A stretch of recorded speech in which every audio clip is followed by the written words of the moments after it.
not your keys, not your drones, that really immediately caught my attention. Most people think, how much Bitcoin do I have? How many assets do I have? He said in the future, it's not going to be about allocation. It's going to be about, we are still so early right now, but in 2030, we're going to be 100% passive. When you have this cure for economic cancer, you feel obligated to go shout about it. Anybody who's not leading you to Bitcoin is leading you down a wrong path. People need to know that you are, multi-million dollar a company that you have. Okay, more and more millionaires, multimillionaires are selling assets like real estate to buy more Bitcoin, okay? Grant Cardone, he just sold his Miami mansion for, I think it was 400 Bitcoin or something. Most people will die on that hill until it's too late. And then they'll wish they just would have, all roads lead to Bitcoin. Everything gets cheaper when you save in Bitcoin, or it gets costlier if you don't. This is exactly why Bitcoin will win. But that's where I think at that point, now Bitcoin could potentially be, again, millions. Mr. Brian Moncada, thank you so much for joining us here today. You have an incredible story, CEO, founder of adspend.com. I'm sure many people have seen you over time, especially if you're watching on YouTube. I'm sure you've seen Brian's face, especially if you're in an entrepreneurial circle for some way, shape, or fashion, or digital marketing or something to that effect. But I would love for you to touch on just really something like your orange pill moment or two, like some of these really like breakthroughs, because I think this is very important as well. And one of mine for sure was hearing Max Kaiser years ago talking about holding your wealth in your head. Again, as a real estate guy, you deal with property taxes, all this stuff, and you never truly own any of this stuff. And there's always some like counterparty risk. Even if you hold gold in your hand, again, you're relying on this system. Some counterparty really auditing gold. Who the hell is doing that? We don't know who. You can't. I mean, it's impossible. That's why the system always reverts back to fiat and paper dollars and IOUs, because you can't trust a third party to do said thing. And so it's the first time we have that ability, and to actually carry your wealth in your head around the universe. It's at the speed of light. I mean, it's really remarkable. So what were some of the real like moments where you're like, holy cow, you kind of just sat back in your chair and you're like, wait, what did I just read, or what did I just listen to? Yeah. So it was when I was looking at all the different assets I could put money into, right? I was just like looking at real estate, looking at stocks, looking at all these other things. And like you said, they can create more land. They've done that in Dubai, right? They've literally just raised more sand and created more land. Like, that's insane. Gold, they can dig more gold. If the price of gold goes up, they'll find ways to find more gold in the earth. The earth is abundant with resources. I saw this on Twitter. I don't know if it was a meme or not, but they said they found some asteroid that has an insane amount of gold on it, that if they could mine it, would make everybody on earth rich. Who knows if it was a meme or not? But I do believe that. With Elon Musk going to Mars, or wanting to go to Mars very soon, who's to say there's not way more gold, or even something better than gold out there that can be mined very simply, right? Yep. So all these things I looked at, and then when I realized Bitcoin was far superior because there is finite scarcity, there's only 21 million, and guess what? It's a public ledger. So everybody can see every transaction, and there's a trust element that goes into it with nodes and with miners. And when all those things work together to proof of work and show you that there will only ever be 21 million, and there's a consensus there between everybody that participates, that is what made me go, holy crap. Okay, I actually can get behind that. And more importantly, I can see the value of it, because in a world where everything will continue to be abundant, like they're printing 3D houses now. So the cost of housing should be cheaper, but it's not. I live here in Miami, and there's, shacks that are looking run down, going for $1 million, $2 million, that look like they should be sold for $300,000. And I'm just seeing the problem again and again. And I'm seeing the cost of living continue to rise. And I'm just like, dude, Bitcoin is an ethical investment, ethical savings technology to get behind. But ultimately, nobody can make more of it. And more importantly, when you send Bitcoin to somebody, that was the next moment for me, because it's one thing to send Bitcoin to yourself. But the next thing for me was I had to pay one of my friends for a thing he's doing for me at the end of this month. And I'm having a mastermind, for example. It's going to be in Medellin, Colombia, and he's a DJ. And so he was a former client of mine, now DJ. He produces music. So he's going to be performing that Saturday during that weekend. Yep. And I was like, okay, cool. Let me pay you the amount of money, $5,000. I was going to wire it to him. And so he sent me his wire details. I sent him, obviously the money through wire. And then 7 days later, he texts me and he's like, hey, dude, I never got the wire, by the way. I'm like, what? That's weird. So I checked my business checking account, and I'm freaking out now because I think, well, like, where is it taken out of my business? Mm-hmm. Who did it go to? And like, who has the money, right? I look back on my statements, and apparently the wire was reversed, but I wasn't notified or anything. And so I'm like, huh. And then I checked the details of the wire. I sent it to him, and he said, oh, it looks like the address was off. Change it to this. This might work better. Sometimes it gives me a little bit of issues. So I sent the wire again with the new address, the right details this time. So we thought. 7 days go by because I sent it on a Friday, and the wire takes 2 or 3 business days potentially. So I checked with him that next Wednesday. It's now 15 days. Hey, did the wire go through? No, actually it didn't. I'm like, dude, WTF? I checked just Chase business checking account again. Wire was reversed 3 days after I sent it. Again, I didn't get notified. Now, by the way, keep in mind, I'm out $110 in fees, $30 per wire to send it originally, and then $25 in reversal fees because some information wasn't correct apparently, which again, thankfully I didn't lose the $5,000, but I didn't get him the $5,000. It's been 15 days. I've basically paid $110 in fees. He still doesn't have the money. I say, dude, let me pay you in Bitcoin. And he goes, I'd actually prefer that. I say, okay, great. Send me your Bitcoin address. He sends it to me. I send him the Bitcoin. I confirmed with him before. He says, yep, that's it. I send it to him. Within an hour, he gets it. And it only costs me, guess how much in fees? $2, 16 cents. 16 cents in fees. He gets it in 1 hour. And he literally texts me back. He goes, received, Bitcoin is greater than, this is a perfect case study. I said, dude, this is exactly why Bitcoin will win, because it took 15 days to just not even get him the money. I sent it to him in an hour. It didn't have any middlemen, and it was so easy. And I was just like, okay, this is literally the future, but most people just can't get over the hurdle of learning how to do it, which is actually really easy. It's if you can open your iPhone and download an app, you can do it with Bitcoin. It's just, So that was the light bulb moment for me that really made it clear that like, okay, this is money and this is how we will be using money in the future. And again, the next thing for me was thinking about AI, because I was like, I think I heard someone say this. I don't know who it was exactly. I wish I could give them credit, but they said in the future, maybe it was Jeff Booth. In the future, what do you think AI is going to be using? Like AI agents are going to be using that work for you. They're going to use wires. They're going to use bank transfers. No, they're going to use crypto. They're going to use gold, blockchain. Brian. They're going to be doing gold and silver. Yeah. They're going to be sending metal rocks to people across the state. It's amazing. What I would love for you to so you have a great video about, and people can go to your channel too, which we'll link to obviously, and they can watch you talk about a lot of these things. You have some really great videos about Bitcoin, like really practical stuff too. And like that's part of it. And the people, no one uses a medium exchange, blah, blah, blah. It's like, I know people all the time using it as a medium exchange, using it to send value across the world back and forth instantaneously. So you have a ton of great videos. One of your videos though, is you selling your Rolex. I would love for you to extrapolate on this and just the experience you had doing that and the responses of the watch store owner and how he treated Bitcoin. Yeah, great. I appreciate you bringing that up. So a little backstory there. I bought the Rolex in 2020 or 2021, I believe, going into 2021 because I hit a milestone in my business, and I celebrated with the Rolex purchase. Yep. So I bought it at the top of the market. It was $50,000 at the time, and so definitely bought it. Maybe overpriced, whatever the case may be. But I didn't care. I wanted to have the watch. I was going to keep it forever, or so I thought. Yeah. Now, fast forward to when I sold it, a couple months ago, and I made the video. Again, asymmetric opportunity in front of us. Getting Bitcoin now at the price it is today versus in the future. Obviously, it's going to be well worth it to buy it as soon as we possibly can today. And so when I was thinking about the Rolex and the value and everything, I was just like, okay, it served its purpose the last 4 years. I've worn it. And I was always keeping onto it to maybe, pass it down to my, future kid, for example, and give it to him as a sort of souvenir, like here, pass it down to future generations. But then I just thought about like the liability of it. And quite frankly, like it is a liability. Like, people will judge you for the Rolex or without the Rolex regardless, right? Maybe good, maybe bad.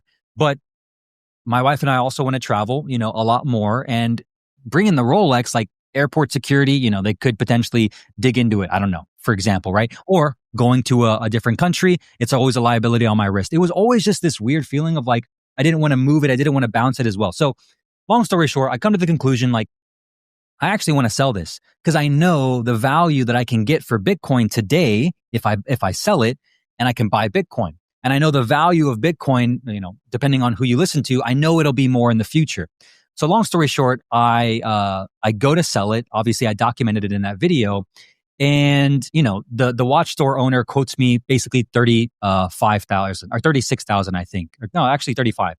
So now keep in mind, the watch has sort of deteriorated in price by about 15,000. So it's lost purchasing power over the last 4 years. I basically spent $4,000, to wear it the last 3 years, if you will. Now I'm trying to sell it, right? He accepts Bitcoin. There's a huge sign on the window that says, "We accept Bitcoin." So I know I'm going to sell it, but I'm trying to get him to pay me in Bitcoin. So I say, okay, we agree on 35,000. And I say, "Can you pay me in Bitcoin though?" And he's like, no. I just accept it. I don't sell it. I'm like, "But you accept Bitcoin. Like, why can't you just pay me?" He's like, "I don't store Bitcoin. I hold it. I stash it. I don't touch it. My son told me to invest into it. I don't look at it. It just keeps growing. I don't even know what the price is." I was like, "So you'll accept it, but you won't pay me in it?" He's like, "No."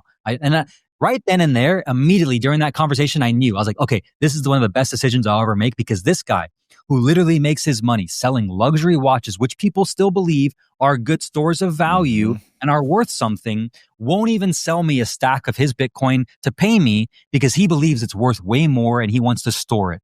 Immediately, I said, okay, I need to get this on camera. And thankfully I did. So the whole experience was fun to document, but also another conviction piece to me to realize, and hopefully everybody watching, that payoff will be worth it, because that guy literally makes his money selling luxury watches, but he won't sell me his Bitcoin. So immediately I was like, yeah, this is going to be a well worth decision in the future. And he's one of those guys too. So again, people have to go watch the video because it's not super long. I mean, it's what, 15, 20 minutes, something like that. It's a great video. And, it's like vlog style, right? So it's very entertaining and stuff like that, but you do learn some lessons like that. And it's one of those guys too. Again, people are like, "Oh, people don't use Bitcoin," but it's like, this guy, he ain't on Bitcoin Twitter. Like, you're not going to find this shop owner on Bit, right? Like, there's these people out there that you just don't even realize they are, whales, to a degree. I'm sure the guy's got a fair amount of money, like he's probably been in the business for a long time and he does Rolexes and all this stuff. He saves in Bitcoin. He's not out there, chopping it up on Bitcoin Twitter. So people just don't realize what's actually out there. We get in our echo chambers, obviously online, but it's absolutely wild. The world is changing. Privacy, sovereignty, and freedom are no longer optional. They are essential. If you are still holding your Bitcoin on an exchange, you are vulnerable to your Bitcoin being frozen or the Bitcoin not even being there. In a world of broken trust, a fallen world, we need to be able to know through code, through math, that we have the keys to our wealth. We don't need to trust some third party. We don't need to trust some government. We don't need to trust some ruler on high that they're going to have our wealth and not censor it from us. Just ask European Union how that's going right now. And that's why at Foundation, they're building Bitcoin tools that are open source, privacy first, and actually simple to use. It's the only kind of Bitcoin crypto tools you should be using. The Passport Core is a Bitcoin-only hardware wallet, probably made in the USA. The only one that I know of, fully air-gapped, no Wi-Fi or Bluetooth to compromise your keys, with a large screen, seamless QR workflows, and encrypted micro SD backups. It is here for the average person or the advanced cryptographer as well. Along with your purchase, you get the attachments, the USB-C cord, the iOS and Android attachments, micro SD card, and the USB-C cable. You don't have to go searching around for everything. You also get the free Envoy mobile app as well. You can buy Bitcoin straight into your self-custody. It helps you set up your Passport Core, label and track your coins, manage your keys, and do so much more. Foundation built the core and their company for sovereignty and freedom for all of humanity. You can take back control of your money and your digital life now. Get started today at foundation.xyz/Brandon, foundation.xyz/BRANDON, or check the link in the description. I would love for you to just give your story. I think a lot of people have seen you recently. Your videos have been showing up in a lot of Bitcoiners, probably a lot of sound money people, crypto people. The algorithm on YouTube has been, putting your videos now all of a sudden, who maybe people didn't even know you before, and they're seeing your face now, and they're wondering who is this guy? It looks like he had these videos about a bunch of these other things. He's successful over here, but now he's talking about this. And there's numerous people in this space now that have been doing this over the years, right? Like the Tad Smith, ex-Sotheby's CEO. There's all these CEOs and these different people coming to Bitcoin and saying, hey, there's something here that's really disrupting everything in the world. So I would love for you to take it away and kind of, give your story, your backstory, and kind of how we find ourselves here today. Yeah, well, I appreciate you for having me. First of all, thank you so much, Brandon. And honestly, man, I first heard about Bitcoin in 2012, 2013 in college, actually, at Arizona State University. My friend was mining Bitcoin. And at that time, I didn't understand what it was. I didn't even know what crypto was. It was all new. And I didn't really care about Bitcoin, honestly, because I was just focused on partying and, trying to graduate, having fun, to be honest. Now fast forward to 2018 during the first bull run where I think Bitcoin hit like 30K. I texted that friend that was mining Bitcoin and I said, hey, I want to get in on something. I know you, I trust you. Like, what do you think I should do? And he told me to invest in XRP actually. And, so I sent him $3,000. He invested it for me because I didn't know anything about crypto. I bought in at like 30 cents. It went to $3. I didn't end up selling. So I basically didn't make any money. Didn't even know what I was buying. And then that was like my crypto, sort of career at that point. Then 2020 comes around. I quit my full-time job working for my previous business mentor, doing digital marketing. And then I start my company, adspend.com, full-time. So I go all in, right? And then, 2 weeks later, once I start my company, or go all in, I should say, COVID shuts the world down. And like, I'm stuck at home now. I can't leave my place. And like, I just went all in as being an entrepreneur. And I was like, holy crap. Like, I just gave up a, comfortable salary. And now I got to like really make this work. It's going to be a really fun story to tell eventually one day on podcasts like this, or this is going to be a really fun story to tell one day and not so much success along with it. And long story short, I've been building adspend.com for the last 5 years. I've worked with a number of big names in this space, specifically that sell online courses, coaching, info products and masterminds. And that's when I actually started really taking Bitcoin seriously. Was back in 2020 when I heard Robert Kiyosaki talking about it and how he invests his money in gold and Bitcoin. And I went down the rabbit hole back then. I read the book Bitcoin Billionaires and then Digital Gold. And I thought I understood it. It clicked for me back then. And I put some more money behind it. But this was when it was like 20,000. And then I still had past trauma from my XRP mistake, at least I thought. So I sold when Bitcoin went to like almost 50K. And I thought I was super smart. I took profits, right? Obviously, I didn't understand what I actually had in possession. So I really wasn't orange pilled back then. And then long story short, I stopped buying Bitcoin, unfortunately, because I put all my time, effort, and energy into building my business. So I was only focused on scaling adspend.com. And then fast forward to end of last year, I finally was orange pilled and I've been all in since. And that's why you see my videos now shifting from just advertising and marketing on my YouTube channels to now talking about Bitcoin, because I do believe it's literally one of the best products that's ever been invented in human history, in my opinion. And as a marketer and advertiser, like I feel obligated I feel obligated to talk about it. But more importantly, like I would feel unethical if I didn't, because of the asymmetric opportunity that we have to put our money behind it.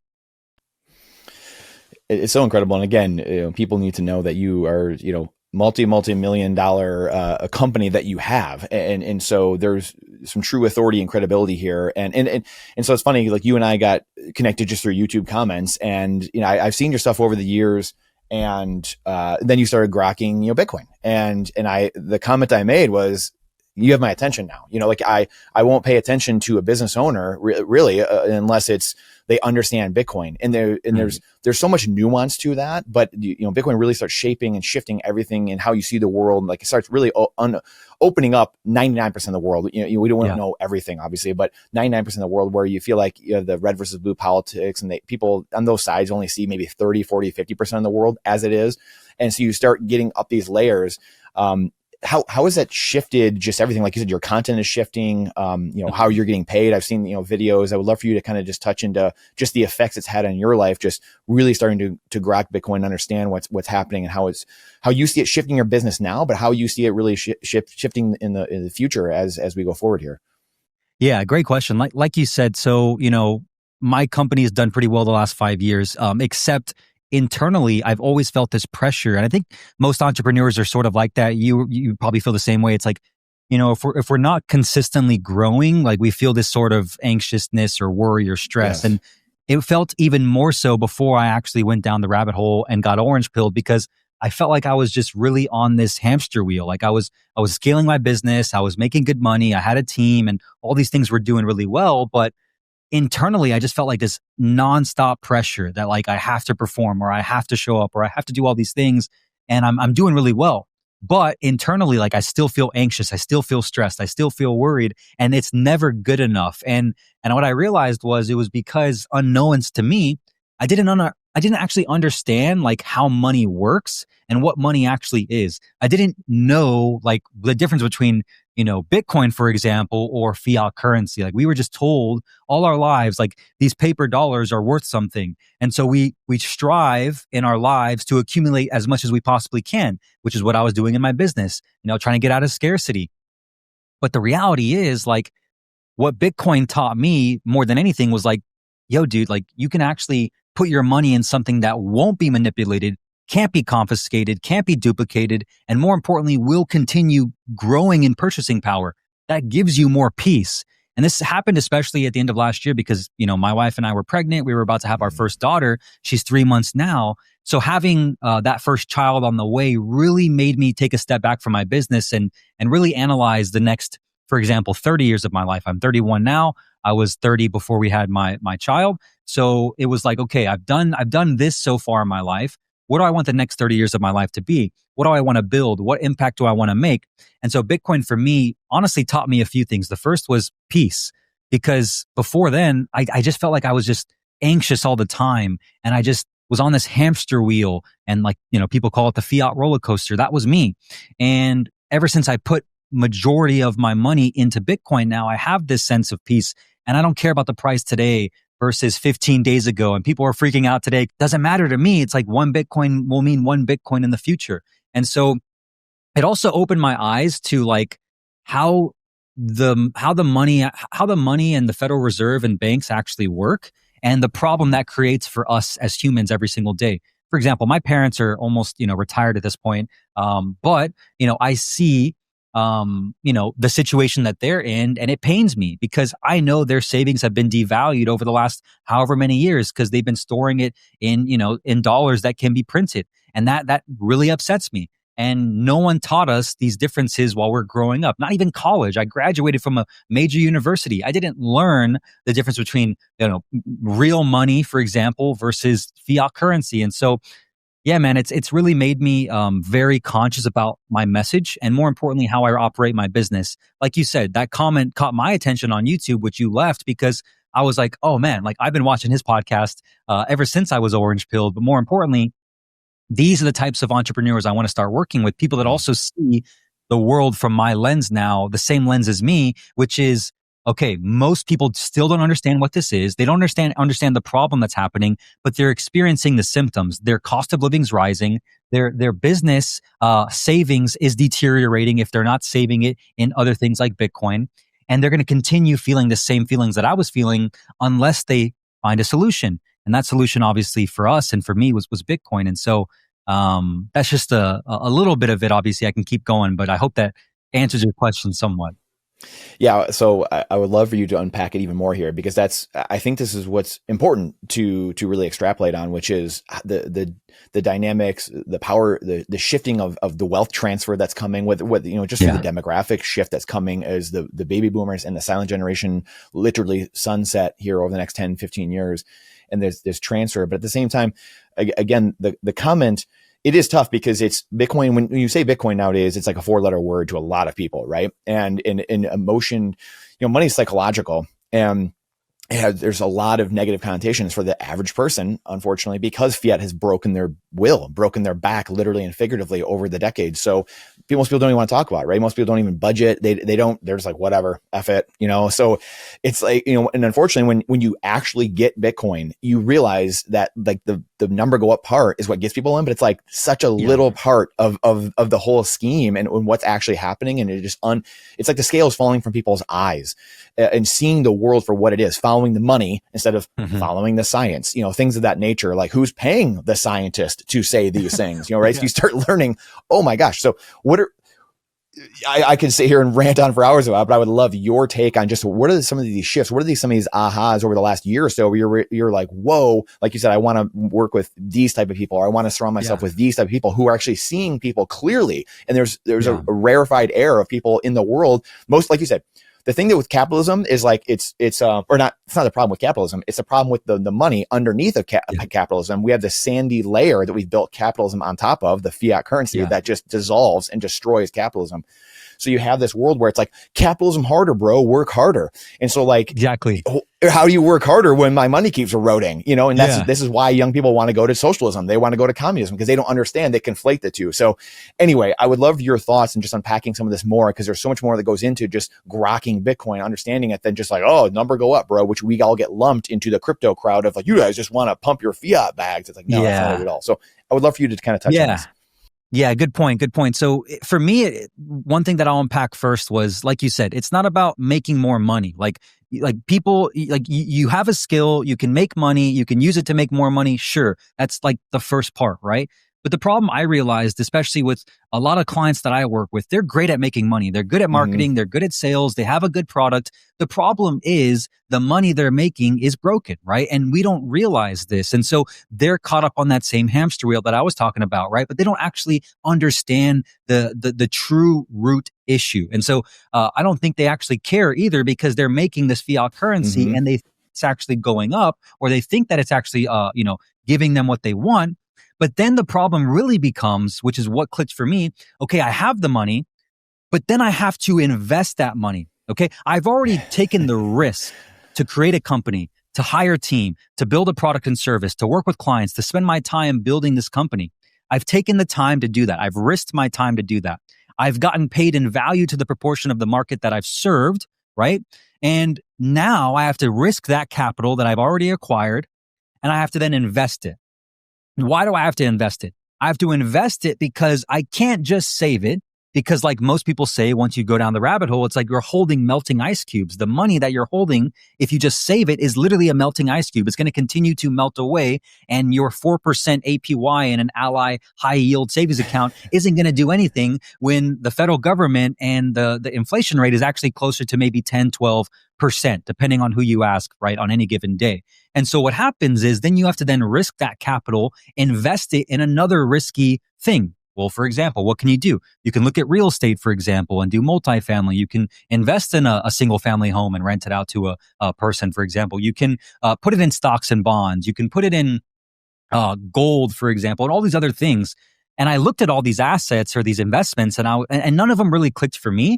None of them really made sense. And being someone who's, I was raised the first part of my life, without any technology, riding my bikes, knocking on my friends' doors and like asking if they can come out to play, then transitioning to like the MySpace era, and then Facebook, and then Instagram. And so I've lived offline, and I've lived the majority of my life online, and I've seen the power that obviously digital currency can be and where the world's going. And so obviously Bitcoin just made the most sense to me. But the real issue that clicked was like, okay, I've already taken the risk as an entrepreneur. Now I have to risk it again just to actually preserve my purchasing power in the future. And again, that's inherently broken. Like, why do we have to do that? And nobody questions it. You just get told by somebody, okay, now you have to invest your money. And no one asks the question why, or no one asks why real estate, why these other things. And then they can't, and most people still, like you said, they think it's the 4-letter word. They think it is something that is even more risky. But I think honestly, like, I think people are just too smart for their own good. Like, I think they overthink it. When you understand what Bitcoin actually is at the simplest level, all you have to realize is it is a digital monetary system that is programmed to have a limited finite supply. And when you understand that, you realize this is one of the first digitally scarce assets we've ever had in human history.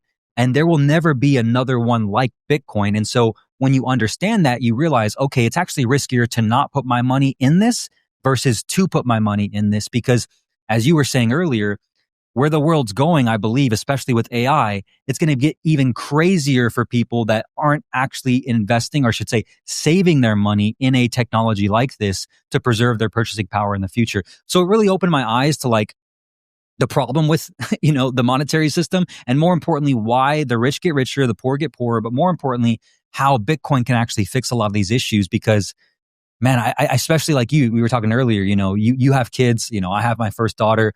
But dude, our generation, even the younger generation behind us, that's coming up now, like they're afraid to have kids. Like they can't buy a home. I was talking to somebody in Bitcoin Asia this past weekend in Hong Kong, and he was telling me in South Korea, you have to work 20 years at a job just to be able to afford purchasing an apartment. Like, that's insane. Work 20 years of your career just to be able to purchase an apartment after you've already graduated college. Like, that is broken. And so this is the reason why I'm so passionate about it, because I believe, like, more than just making money, it's like, dude, that's just one part of the problem. Like, now we have to solve the actual issue with, once you make money and add value to the marketplace, where do you store it? The best place to do that is Bitcoin. That is a wild story. 20 years. Wow. And it's everywhere. I mean, look at here in America, right? And you and I are in America, and the average, Gen Z or, millennial, especially young millennials, have an incredibly hard time they're being, chased out of the market by BlackRock. It was, I don't know who it was the other day, or they were saying that, I think it was like Jack Mullers or somebody. He was like, my buddy had put 3 offers in on houses, and they got rejected every single time because they were getting beat out by people that were all paying cash, and it wasn't their primary home. It was just investment property. They're using it as a bank, right? Yeah. And it's just a place to hedge their cash at the end of the day, and to get some type of return, or at least to hedge and just stay above water. So we live in this upside down backwards world, and you maybe think of a couple of things too, with like, how does a frog know he's wet if he's in the water his whole life, right? And like I think of like going to school and government run schools. We've all been taught just to like, here's the tools of battle. Here's how to use them. Here's how to do all these different maneuvers and operations and do all these different missions in life or in this war. And then they just send you out to war. No one sits back and says, hey, why are we at war? We all just like, here you go, kindergarten, young 4s, young 3s. And like, you're just getting told right from day one, here you go. This is what you need to do. Get a good, like you said, Robert Kiyosaki, one of my biggest mentors 15 years ago, that really got me down this path when I was leaving school. Go to school, get a good job, get good grades, get a 401k, right? I mean, everyone's heard it. Well, if you've listened to Robert at all, you've heard him say that a million times. And just, that's an upside down system we live in. And what do you think that, like, shifting work wise, we kind of touched on this a little bit, like, our jobs, what we're doing, like, how do you think your job will shift online going forward in the future? Like, I think that teaching online is going to be just explode even more in the coming years. But at the same time, like, I don't think 10 years from now, Bitcoin podcaster guy will exist necessarily. Like, I think it'll like some maybe version or shape or fashion. Hopefully we're at a point where you don't need to explain Bitcoin all the time and talk to people about it necessarily. But how do you see businesses and in online education, these things happening? Because again, the antiquated sit in school and Mrs. Smith down the street just happens to be your math teacher. Is that the best way to learn? Or should I be learning from an MIT professor on YouTube? It's like, how do you see things shifting over the next 5, 10, 15, 20 years here? Yeah, great question. I mean, I feel like the writing's on the wall. You got Harvard investing in Bitcoin ETFs now too. So they're trying to hedge their bet against the ever deteriorating down slump of colleges. I mean, like I think when I went to college in 2012 and I graduated in 2016, like that was still, you still viewed it as like necessary potentially, right? But like in the last 10 years or so, 9 years, like I don't believe many Gen Zers believe college is absolutely necessary. I think you can learn anything online, obviously, from, like you said, a Harvard a professor on YouTube, and learn just as much, if not more, almost instantly without having to leave your home. So where I see online education going very specifically is, I think colleges, specifically universities, where you have to go in person and sit in a lecture hall, are going to be outdated. I don't think that you can learn as fast as in that scenario as you can leveraging AI. There's even schools today that are teaching this very interesting style. I can't remember the name exactly of this school, but they're leveraging AI to teach their students. And they're spending maybe 2 or 3 hours a day actually learning, where the other time of the school is actually learning real world practical skills, like running a food truck, planting and creating a garden, and doing these different outdoor activities and doing physical exercises. Like, that's going to be the new way to learn, is leveraging AI tools and systems to be able to actually download the technology. And so where does the future of work look like? Well, I think there is still going to be a place for creators 100%, because as the world of AI continues to rise, people are going to crave human connection. Like, they're going to want access to somebody like you, to speak with you, to be a part of your community, to learn from someone who they've been watching on YouTube. Like, I think personal brands, and there's guys like Ty Lopez that talk about this all the time, personal brand will still be one of the highest ROI activities you can build for yourself in the world of AI, because personal brand means a trust connection with you. They watch you, they like you, they want to see content from you.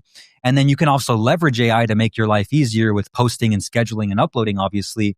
But then the next thing becomes, Well, okay, if information is going to be abundant and AI is going to basically make everything accessible instantly, well, then, for example, what I'm doing in my industry is most of my clients, I'm telling them to leverage AI to do a few things. Number one, create an AI version of yourself, which I have, for example. So now if you're a client of mine and you're a business owner and you work with me, you can ask me questions in real time, 24/7. It's an AI Brian, and it is downloaded on all the content I've created over the last 7 years, all my YouTube videos, all my courses, all my Slack messages, all my coaching calls, all my sales calls, everything over the last 7 years is inputted into this AI. So now it's basically a duplicate version of me. They don't have to wait for me to be online to answer their question. That's one way, obviously, to speed up time to results for your clients. Another one would be leveraging actual, does that make sense?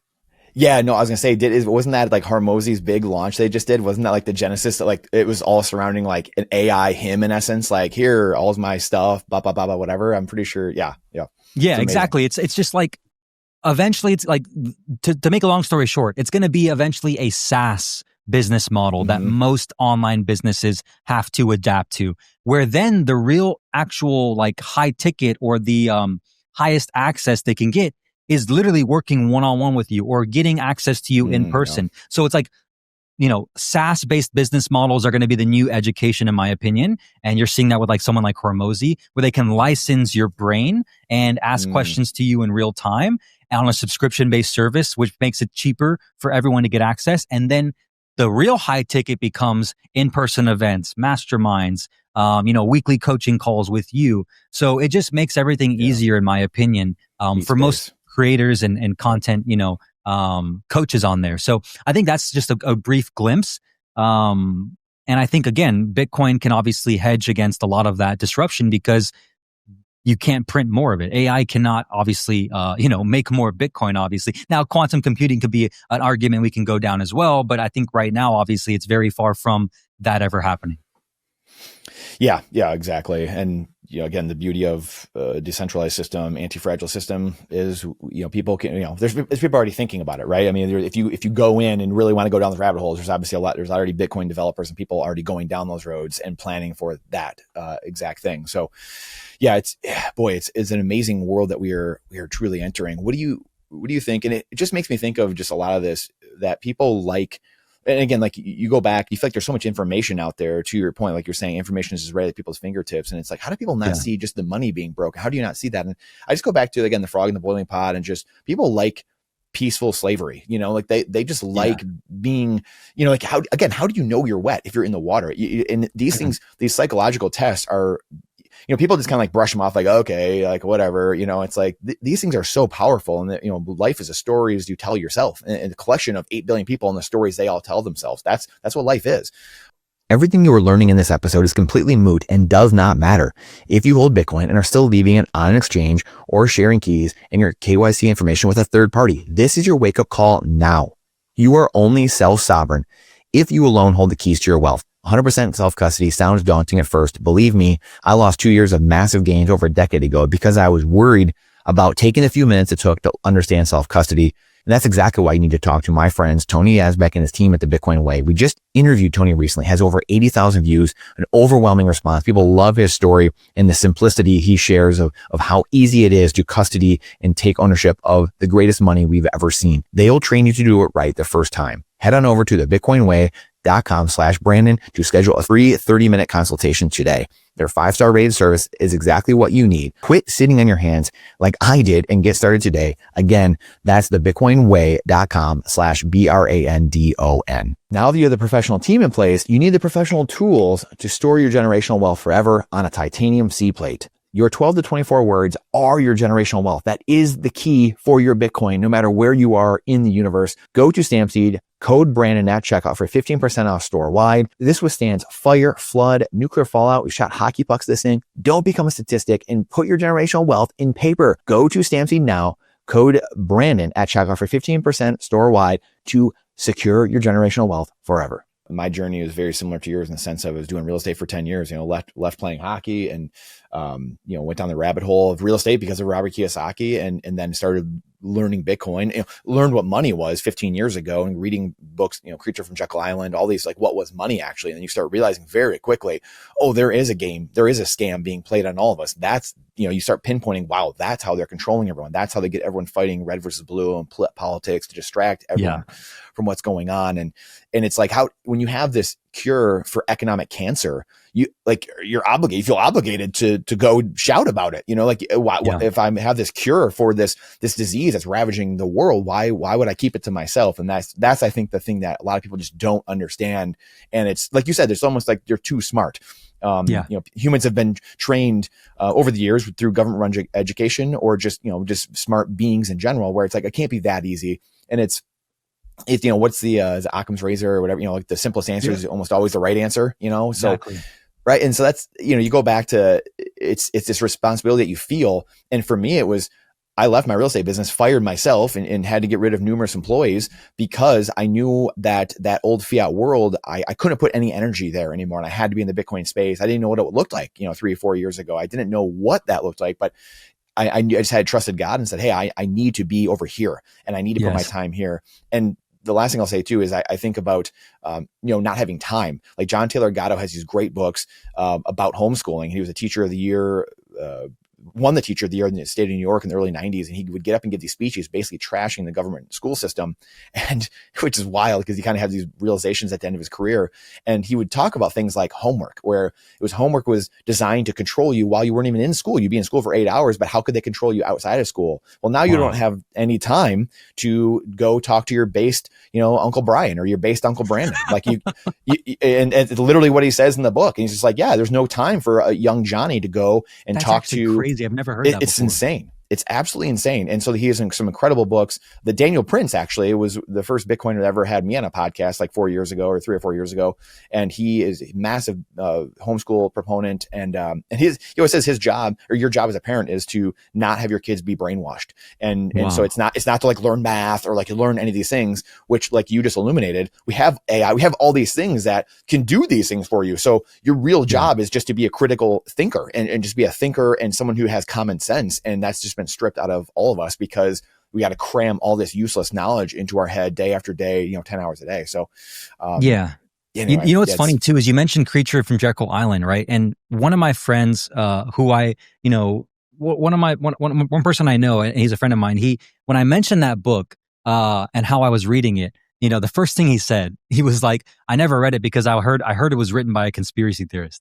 And I was like, dude, this is the propaganda and programming runs deep, man. Cause it's like, you're going to let that keep you from reading a book of information that can help you, and if you think about it too, it's like, I think I heard this on Joe Rogan and he said this best. I forget exactly which episode it was, but he said the term conspiracy theorist was literally made to basically dissuade the public from even going down, let's say, the rabbit hole or looking into that, whatever it is even more. And it's working because it's like that term literally blocked my friend from even opening the book and potentially realizing, oh, the stocks that he's investing in are built on an outdated monetary system that's literally built in sort of a pyramid scheme type way, right? Like that is the true scam.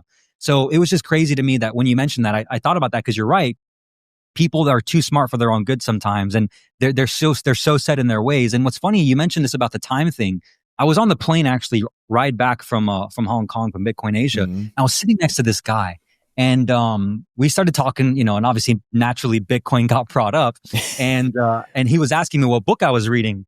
And I was actually finishing the book by Parker Lewis. It's called Gradually Then Suddenly. Yeah, great book. Yeah. Really good book. And I told him, I was like, it's about Bitcoin. And he's like, oh, really?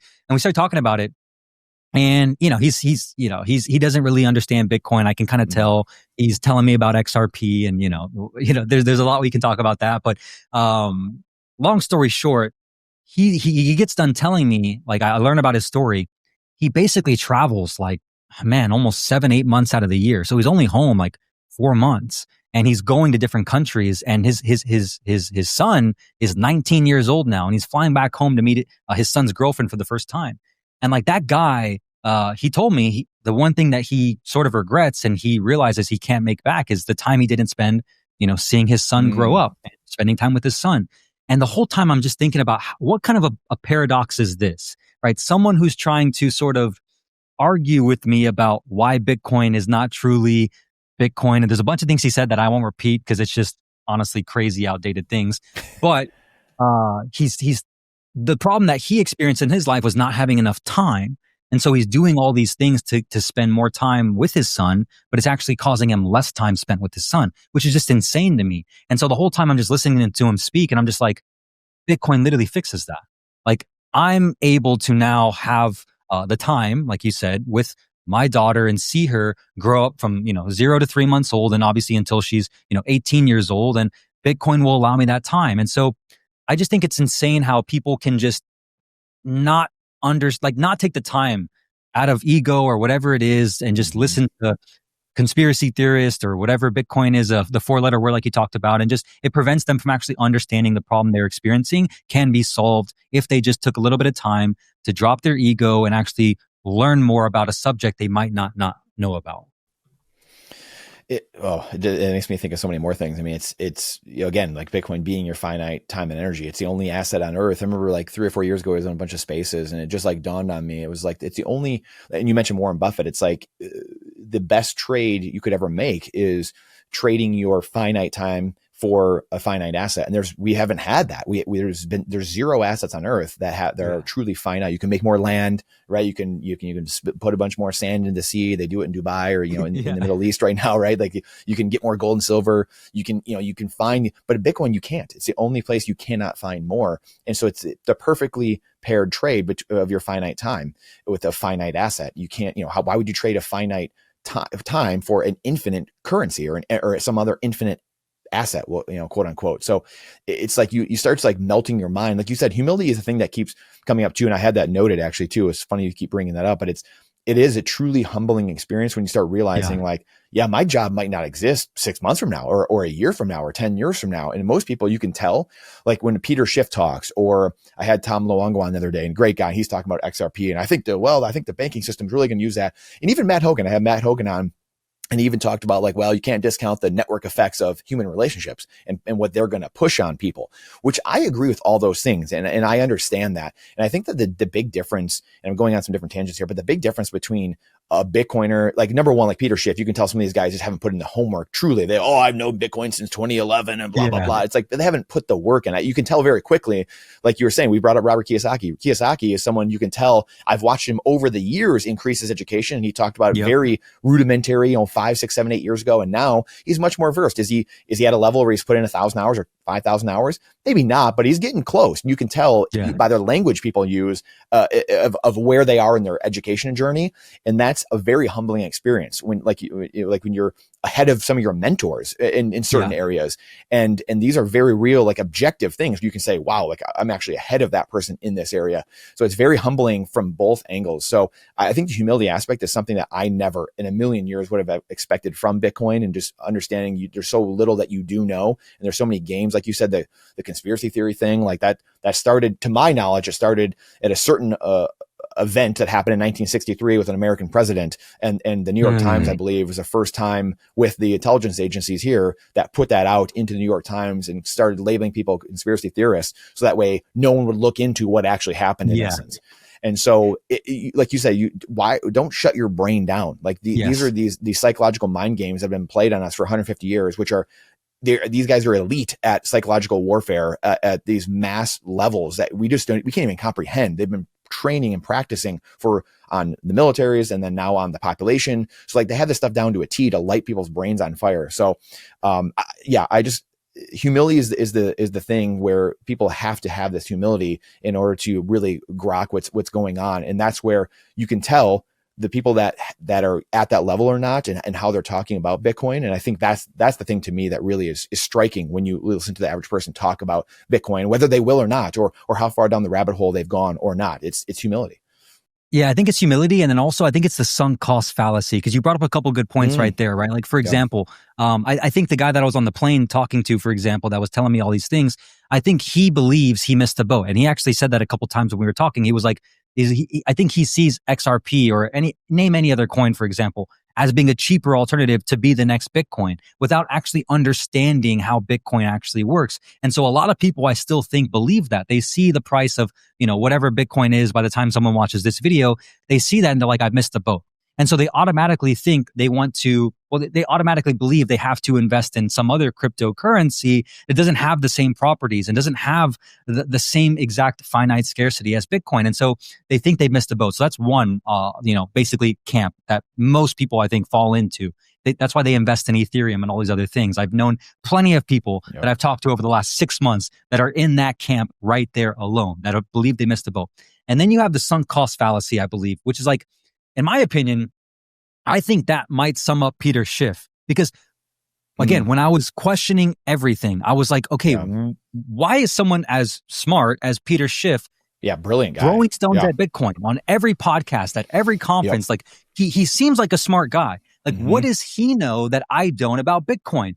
And then I look at the last 16 years and I'm like, I mean, dude, he's been wrong. Like he's literally been wrong and he continues to be wrong. But then I look into what he does and what he's selling as his business. All the money. And it's like, clearly he's not incentivized to sell Bitcoin because he's literally incentivized to sell gold. Like that's what his business is about, is pushing people to buy gold. And so then you realize, oh man, like he literally has a sunk cost fallacy because he's incentivized to sell something else. Therefore, if he promotes Bitcoin, it'll go against everything that he's told his customers, which I think, again, that's a majority of people as well. And then Warren Buffett, same thing. Warren Buffett makes his money, Berkshire Hathaway, investing as private equity. It's like, okay, so his business is also set up on a legacy financial system as well. And so if he started talking about Bitcoin as a good thing, it would ruin a lot of things for him and for his investors too.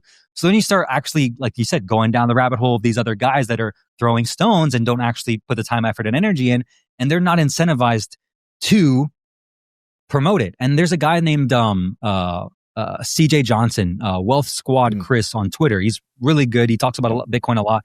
And he said anybody who's not leading you to Bitcoin is leading you down a wrong path. And I truly believe that, because it's like, I don't have any incentive besides helping somebody listen to this and show them what Bitcoin can do for them. Like my business is going to be my business because it's advertising and marketing anyways, but it's not built on gold or these other things.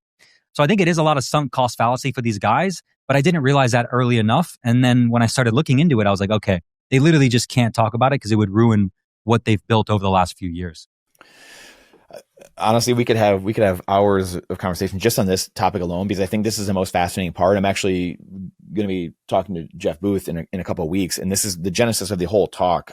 My theme for the talk with him is going to be like this great realignment, and it goes back to humility. And that's I keep coming back to this, and I think it's so important because we have this world where like people have a lack of faith. Like, so we talked about AI already, or like all these different things. Like people are so we need UBI and we need this and that and blah, blah.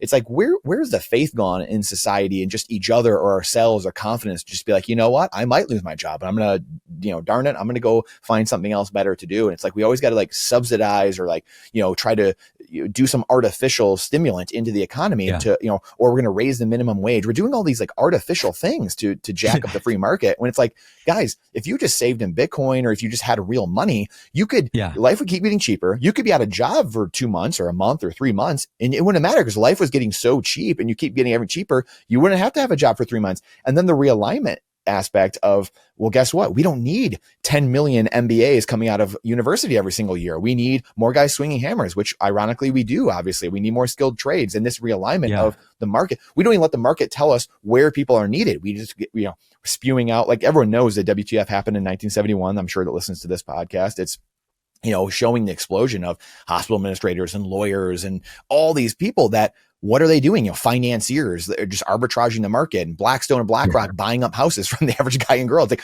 we don't need more of these people. So it's like this realignment that's happening, that it's happening now already. And it will happen, going forward it's just humility. It's understanding that, hey, I can't control everything in my life all the time. I have to go where the market needs me. And I think that's the wake up call that's really coming for a lot of people moving forward. Yeah, it's funny you mentioned that about AI. I talked to Mark Moss about this as well in Hong Kong, and he actually had a presentation about this that was at Bitcoin Asia. A lot of people are afraid, AI is going to replace their job, obviously, which is true to a certain extent. But what most people don't realize is every revolution that happens, whether it's the AI boom or before it was the internet boom, right? New jobs are created. And like you said, like I tell my wife's dad this all the time. He's a very skilled electrician. He can do HVAC. He can literally construct basically a house with his hands. And I tell him all the time, I'm like, dude, in the future, you are going to get paid so much more than you think because you're actually good with your hands. And like, I'm on the laptop lifestyle. Like I've grown up on the internet. I've made my money online. But if the grid, for example, goes down, I'm pretty much like, sort of quote unquote useless, if you will, right? But he, on the other hand, has a trade. Like you said, he can use his hands, he can create infrastructure, he can build these electrical systems. And in a future where AIs run off data centers and Bitcoin needs mining, obviously, as well, they're going to need skilled electricians. They're going to need skilled HVAC workers. They're going to need all these guys that have a good trade. And so going back to the point about Mark Moss, he said the same thing. He said a lot of people are afraid AI is going to replace their jobs, but they're not seeing the job opportunities that are going to be created because of that revolution as well. And so that's a huge opportunity to change careers, to pivot as well. And I think, like you said, it's just a different mentality. It's like, okay, not doom and gloom. It's like, okay, what can I learn next? A lot of people I think are still, like you said, stuck in their own ways, and they're just not willing to do something different because they've done something their whole life. And, again, I think it's really, like you said, humility, just being humble and saying, okay, what else can I do? What else would I want to learn? What can I have fun doing if I needed to do something else? And I think that's the key to surviving in the future, whether AI is here or not. It's like, that's the key to anything, is just learning and improving in every area of your life, regardless. It really is incredible. And we go back to, again, this humility thing. And I have this sitting on my desk, and it's like, I have the Communist Manifesto sitting right here. I also have, a bunch of Jeff Booth book, I think, is back there. I've got Thank God for Bitcoin sitting right here. It's like, you have to know your enemy, like you have to, if you went to a military school, or like you read, Sun Tzu, or, The Art of War, like all these different things, we've lost all that ability. And I grew up playing hockey. So that's a very adversarial, game theoretical, a game where, you punch someone in the face, you're going to get punched back. And as I grow up, like I can tell there's just a lot of men that haven't got punched in the face before. And like you said, we're part of the generation that was probably the last of that, really, where it was like, you go out and you play some ball in the corner, and then you get in a fight with your buddy, and you're in a fist fight, and then you're, I don't know, hey, can Johnny come play later? Like you forget about it, and you're like, okay, let's go play. You're best friends, or whatever. Yeah. And it's like, you can just tell so many men have not had that. Even people our age have not had that in their 30s, even some 40-year-olds.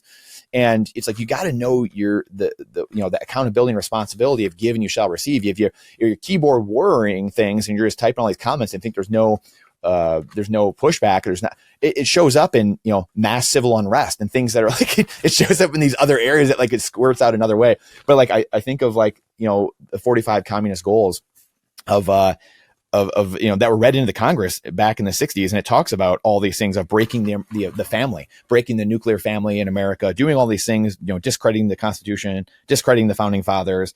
Jeez. All these things, getting control of one of the parties in the United States, gaining control of all student newspapers. I mean, there's 45 of them. It's from, The Naked Communist is a book that, goes through and talks about all this as well. But it's like, you have to know and understand that. And to me, I don't know why the average person is so like, it's the conspiracy theory thing, right? Where it's like, it just shuts people's brains off from even thinking, where it's like, guys, it's literally in black and white, or blue and black, I guess, however you want to look at it. But it's in black and white here, literally type, for 100+ years, there's people out there that don't want to see you succeed.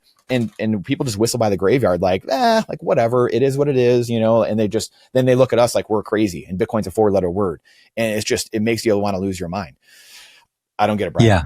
I don't understand. No, I mean, I think one thing that people don't realize too, that they don't question that this will never work. And by this, I mean like this country, this economy, this state that we live in, right? Like I never thought that we would see what we're seeing as well happening, but I didn't ever question that we could see the West, for example, declining. Like I didn't ever think America could not be America as we used to know it. Like it never crossed my mind. And again, it goes back to humility and humbling yourself, but it's like, you just think that the past is the past and it'll always be like that. And that's just simply not true.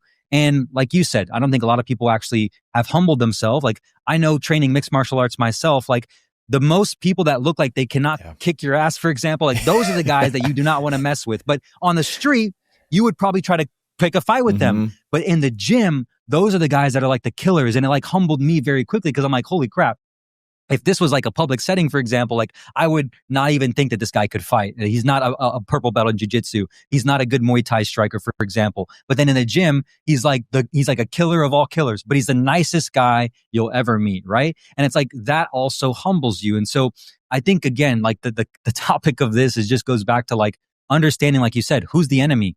And when you realize, I think a lot of this shifted for me too when I started realizing that I was going to have my first daughter on the way. I was like, okay, it's not about me anymore. Like, I just can't, like someone left a YouTube comment on my video the other day. They were like, Brian, this whole Bitcoin thing is a distraction. Like, you're good at direct response marketing. You could easily create an offer. And he did the math. He's like, you can make 100 grand a month times this. It's $1 million a year. Like, he did the whole math for me. And he's like, but investing in Bitcoin is only going to get you this much. It's like, it's a complete distraction. Just do what you're good at. Use direct response marketing. I'm just reading that comment. And I'm just looking at it, looking at the person. And I'm just like, dude, you don't get it. Like, it's not about making more money for me. It's like, I've done that. I've been doing that. It's about helping more people understand that that's not the problem they're facing. It's the problem that Bitcoin solves. And so it's just like, people just don't, like, if I wanted to make more money, sure, I would do exactly what you're saying. I have an obligation now, understanding what I know, to help keep the family unit together, to help men and women keep their marriage together, to help us raise better kids that know what it's like to get punched in the mouth and actually have respect for their elders. Like, because I grew up in a broken family. Like, I know what it's like to have divorced parents. I know what it's like to have to learn how to be a man online by learning through YouTube videos, reading books, taking courses, because I didn't have that successful father figure in my life teach me those things. Now I'm obligated to do that. So yeah, I just think people just don't have their priorities straight and they just don't understand who they're fighting. It's incredible. It's such an inspiring story, and that's why I feel grateful to having you on, because it's it's like you are the I don't know, not prototypical, but it's like you're the American story, I guess, to a large extent, right? Like that's the American dream, is to do what you've done. Just things you've dealt with in your life. And I know people are going to have things worse, and there's going to think people have much better, but like, that's such a great, like your life and what you've done so far, just at a young age, even is just incredible. It makes me think of, again, like the wealth gap. That one of the reasons I left real estate and just had those epiphanies of just, whoa, like the wealth gap to me, which is something that was never in my purview as a 20 something and a 30-year-old man, and just being like the wealth gap. But being a history buff and someone who wanted to be in the military and do all these things, be a fighter pilot or be a Navy SEAL. And I ended up playing hockey, and that was my path. And got to wear the crest of the United States and the flag on my chest. So that was my duty, I guess, to a degree. But now my duty is this, and doing what we're here now, my obligation. And I look at like the wealth gap, and you could see that things were beginning to, things were clicking into place for me, because you could see history, what happens when societies keep going down this path further and further, and it ends up in civil unrest. It ends up on all these areas, and you can see the wealth gap expanding and the brokenness or dislocation of society. And that to me was, a guy working McDonald's, or a guy being a doctor, or running an online business, or whatever it is, you should all be able to save in something, more than you spend each month, and get ahead at the end of the day. And I always give the example of like a guy working McDonald's, and if he saves 1 Bitcoin a year, he only makes 2 Bitcoin a year, but he saves 1 a year. And then there's a doctor who makes 100 Bitcoin a year, but he saves 0 Bitcoin a year. Who's further ahead in 10 years? And that right there should slap everyone in the face and be like, holy cow, like that, that's the signal in all the noise. And I think that to me is what people are missing. Like we talk about XRP, in some of this, and we've kind of keep coming back to a little bit, but there's 20 million coins that are trying to scam off of Bitcoin. Bitcoin was creating, or a discovery of FIRE, this protocol that not tech, it's all this tech together that it was the discovery of Bitcoin, putting it together and saying, whoa, like what do we create, or what do we discover here? And then, XRP and some of these other coins at best are solving what, $1 trillion problem, a couple $1 trillion problem, where Bitcoin's solving 450 trillion to maybe everything, to 900 trillion or $1 quadrillion problem of money. So what would you hitch your horse to? What would you rather hitch your wagon to? So again, it's the other thing, and the last thing I'll say about, I know I'm ranting on this, but it's that you can tell that the people that are in Bitcoin, the true Bitcoiners, again, they're the ones, the change makers. They're the ones that are generally going to die on that hill and grab the 3%, grab the musket and say, hey, I'm out of here. I'm not taking this anymore from the king. I'm not doing this. All of you can sit back and do whatever, play with your scam coins, play with whatever, but I'm doing this. Like you said, it's not about number go up. Once you see the wizard behind the curtain, it becomes an obligation, a duty to do something different and to get out and actually make a change. And because we have an answer now to actually make change with. Yeah, it's freedom. It's like people, like we're all, like America was founded on freedom. It's like, this is the epitome of freedom. Bitcoin gives you the ultimate freedom. It allows you to store your time in the future. Like you can freeze time. And it's like everything else that's competing with Bitcoin is trying to take Bitcoin's spot. Like that is not good for Bitcoin as well, which is why like people always like throw stones at Bitcoin, Bitcoiners and say, oh, you guys are just Bitcoin maximists. It's like, there's only one spot. It's competition. It's like money, all money goes to the best money, the best form of money. And so far in the last 16 years, Bitcoin has been the best form of money. And there's no signs of that stopping. So it's like, you can play with all these other things. And then eventually all roads do lead to Bitcoin. And when you realize that Bitcoin gives you what you're looking for, which is freedom and time and true wealth, which is having the free time to do what you want and not feel like you have to do something because you have to, then it just makes so much sense. But again, there's so many layers that people need to strip down inside of them in terms of their ego to actually understand it. Yeah. And that's the biggest transformation. So it takes podcasts like this. It takes creators like you to make videos consistently, to continue getting the algorithm to show your videos to more people so that that one light bulb moment can go off like it did for me, like it did for you. Because at the end of the day, all we're trying to do is we're trying to be able to have more freedom, more free time, and be sovereign, like have control of our own money and be our own bank and live where we want without restriction and raise our kids how we want. Like all of that is founded on Bitcoin. Like that's the best part.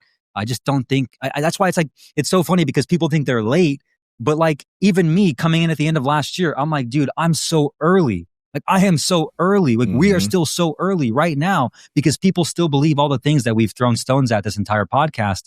And it's, it's gonna, I just like, it's like, man, it kind of makes me sad because I'm realizing it's like most people will die on that hill until it's too late. And then they'll wish they just would have listened. What were your takeaways, side tangent a little bit from Hong Kong, like just the conference, the week over there? I know you had a mastermind over there too, a little more business related probably there, but what was the conference like in Bitcoin Asia over there? Yeah, great question. First of all, Asia, and it was my first time in Asia ever. So I was just taking it all in. That's awesome. Super advanced. The people are super nice. There was 18,000 people there. Like, I think it was one of the biggest Bitcoin conferences ever. Yeah, and so just the sheer community, again, majority of people were not from America. They live in Asia, right? So like I was the minority, for example. Wow. And it was really amazing because everybody out there, like they're used to using digital money. Like for example, in China, they all use a phone on their app. Like they use an app on their phone that they just scan, but it's not crypto. It's like this, whatever form of currency that they use. Yeah. But they're used to using digital money, obviously, like we all are today. Now, the biggest takeaway I would say from that conference was not only, well, there's a few, but one of them was said by, I forget the speaker exactly. He said, not your keys, not your drones. Not your keys, not your drones. What does that mean? Well, we've all heard not your keys, not your coins, right? Mm-hmm. So obviously, if you keep your money on an exchange, you don't actually have the Bitcoin. They have the Bitcoin. It's an IOU to you until you take it to cold storage. It's not yours. Well, not your keys, not your drones. That really immediately caught my attention. He said in the future, it's not going to be about allocation. It's going to be about your location. It's location, not allocation. What does that mean exactly? So, okay, most people think, how much Bitcoin do I have? How many assets do I have? It's not going to be about that in the future. It's going to be more about where you live and the sovereignty you have in the country and the place you reside. So for example, right, in a world where war in the future will be more drone, like drone warfare is a thing. We've seen it recently in the most recent incidents in the last 2 months with the conflict that's been happening. Yep. So it's costing, it's cheaper and cheaper to basically go to war for governments because they can use drones and not sacrifice human lives, which, is a whole topic in itself. But the security with drone warfare then becomes a question, because if hacking is going to be a thing, which it already is, and it's pretty, simple, or I would say for most people or governments to be able to, let's say, hack a drone and, turn it around and send it somebody else, somewhere else where it's not supposed to go. Governments are going to have to use the blockchain for their drone warfare because it's one of the most safest networks online, for example, right? Which then confirms, okay, blockchain does have a use case now for governments to participate. But more importantly, where you live is going to be a huge deal to you because you're going to want to live in a country or a state that actually allows you sovereignty of your Bitcoin and your cryptocurrency.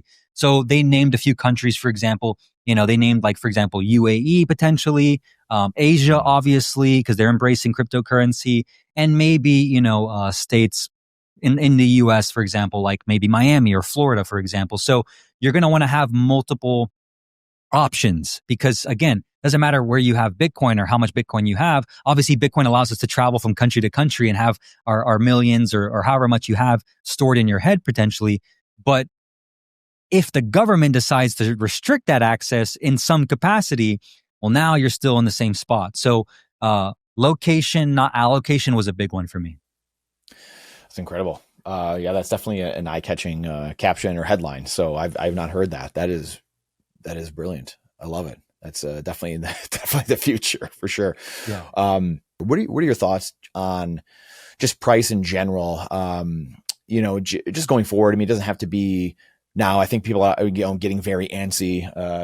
Where's this bull run? Things like that. Where is this going to be at? But it maybe just even zoom out more. Like, where do you think we talked a lot about a lot of this just in broad brushstrokes? But like, are you like what timeline do you think we're on? I'm a 10, 15 year timeline guy. I think the demographic shift is going to play massively into Bitcoin and really capturing a lot of what it's going to capture, which I think is either 450 to 900 trillion, really capturing all the assets. But where do you see things? Are you a Jack Muller's guy? 450 trillion, it's one half of every trade. That's the total addressable market of Bitcoin. Or maybe it's Jeff Booth and it has to account for all the dollars in the system. So it's all 900 trillion. Like, where do you see things as you kind of, do the math on it and just kind of look at all this and the addressable market that Bitcoin has to take down when you look across the horizon here? Yeah, great question. I mean, in terms of the adoption phase, I still believe we're early, if not adopter to early minority. Mm-hmm. Like, it's like we're almost like we're on the cusp between the middle of those still. And it's because of all the reasons we talked about already. I still don't believe, like, most people have maybe heard of Bitcoin. They don't actually understand what it is though, right? Like that guy on the plane, he heard of it. He thinks he knows it. He doesn't really understand it like you and I have gone down the rabbit hole, right? So that's why I still believe we're on the early minority to early adopter stage still, in my opinion. Now, as far as like price projections and where we're at there and asset class and everything it's going to have to do with, like, I think 2030, we're easily going to be at gold, if not more than gold by that point. Because if you look at the projection of how rapidly advancing AI is going to be, by 2027, they're saying AI agent like number 5 is going to be basically autonomous to basically do a number of tasks for anybody and any business owner or anything out there, which, if you think about how quick that is, that's literally less than 2 years away. So in that scenario where AI continues to deflate everything, like Jeff Booth and these other guys talk about, well, 2030 is going to be a whole different world by then. Like, it's literally 5 years away, but it seems so far. It took me the last 5 years to build my business to where it is today. And it seems like it was like a long time. But in 2030, we're going to be 100% past gold. I think that's pretty bearish, if I'm being honest. But I think that's probable and very realistic. So the price of that, obviously, at that point, given the projections you look at and the math you do, $1 million per Bitcoin, right?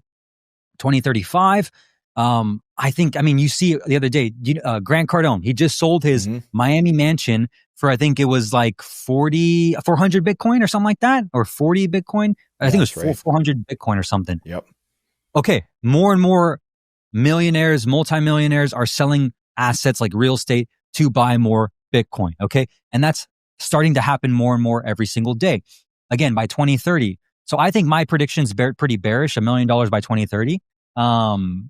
But yeah, 10, 15 years, like you said, I mean, I would be surprised if most of the real estate hasn't transferred their money already to Bitcoin, and houses are now a lifestyle choice as opposed to an asset and investment. But yeah, I mean, I think everything just gets, I'm trying to figure, like, the more important question for me is when people stop storing it and start using it for money. Like, cause the big consensus at Bitcoin Asia was most people still hodl and store, like the watch dealer, Mhm. right? And they're still not using it for money. So by 2035, are we going to be using it for money? By 2040, I think probably.